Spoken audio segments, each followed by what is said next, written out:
Who are vulnerable workers? The term vulnerable group generally refers to a group of workers who may be at greater risk of injury or harm in the workplace due to various factors such as age, physical or mental disability, limited language skills, lack of experience, a social or economic disadvantage. These factors may make it harder for vulnerable workers to understand and communicate about workplace hazards or to assert their rights in relation to workplace health and safety.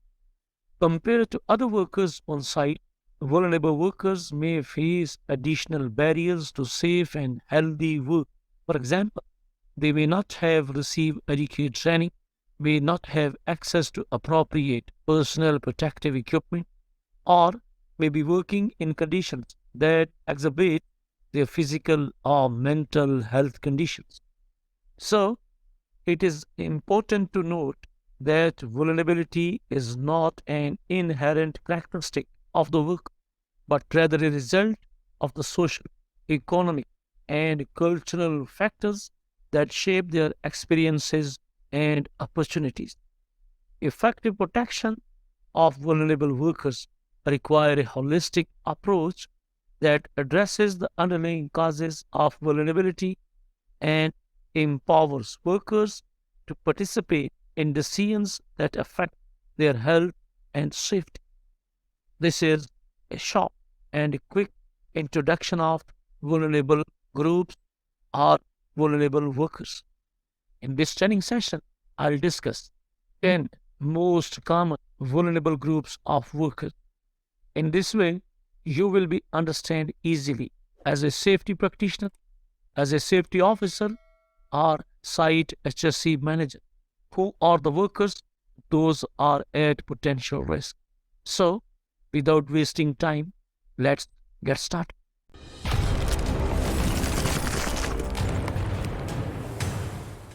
Dear friends and fellows, there are many vulnerable groups of people in the workplace, but I'll highlight only 10 groups.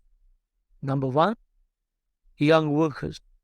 Remember, young workers who are typically aged 15 to 24 are often inexperienced and may lack the training and knowledge necessary to identify and avoid hazards in the workplace.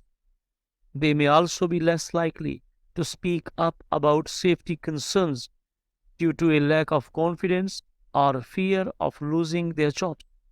So, young workers need more attention, more care, and more safety at work. Number two, older workers. As workers age, they may experience physical changes that make it more difficult for them to perform certain tasks. They may also have chronic health conditions that make them more susceptible to injury or illness. So, during the site safety inspection, if you're finding older workers, this should be in your mind as a safety practitioner that they are at risk. They need more attention and more care as well. Vulnerable workers group 3, pregnant workers. Pregnant workers may face additional risks in the workplace due to the physical and hormonal changes they experience. They may be at risk of exposure to harmful chemicals or physical stressors that could harm the developing fetus. Another important group that need more cautions, attention, care, and safety. Pregnant workers. Number 4, workers with disabilities. Dear friends and fellows, workers with disabilities may face challenges in the workplace due to physical limitations or the need for accommodations to perform their job duties. They may also face discrimination or harassment. They need your care, respect, sympathy, and safety arrangements. And this is not something that you are doing as a privilege, but their right. And this is also your prime responsibility as a safety practitioner. So don't forget, don't ignore. Once you are identifying the workers on site with disabilities, you are watching Safety First Life. If you are watching for the first time, kindly subscribe it and press the bell icon for all future notifications. And if you find the video informative, then like, comment, and share it with your friends and fellows. Vulnerable workers, Group 5, temporary or contract workers. Temporary or contract workers may be hired for short-term projects and may not receive the same level of training or protection as permanent employees.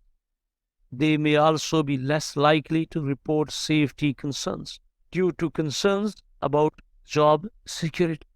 Vulnerable workers, Group 6, migrant workers.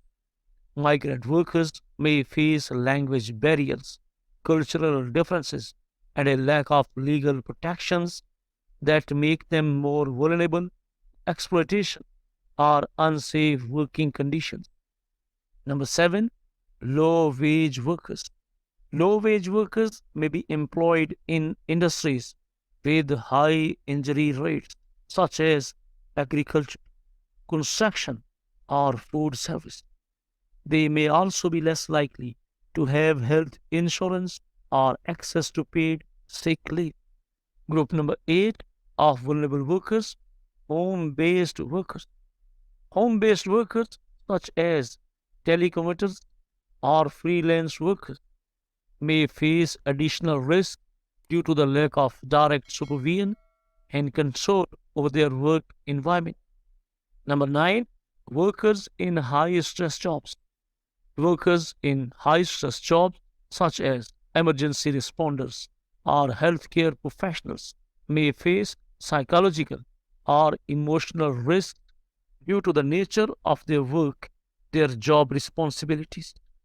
The last group of vulnerable workers, number 10, workers in hazardous industries.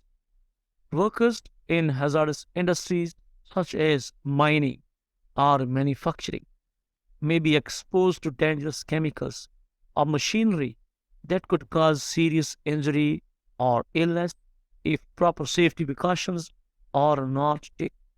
I have highlighted 10 most common vulnerable groups of workers.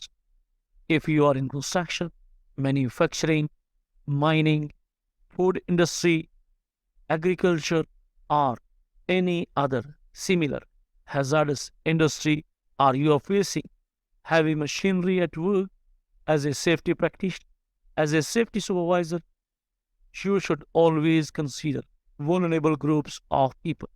You need to identify them, their role and responsibility on site. Secondly, you need to go through the controls, your safe working procedure, safety management system.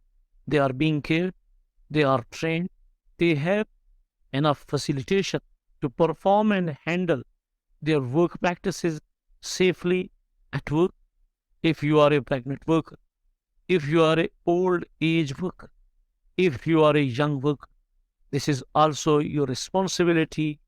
If you are feeling something bad, you need to consult your health and safety practitioner immediately. And I hope he or she can have a best solution for you. In the upcoming training session, we'll learn how to protect these vulnerable group of workers from injuries and harm. And that's all for now. Thanks for watching. And don't forget to subscribe. Wish to see you soon with a new HSC tutorial. Until then, take care, good luck, and goodbye.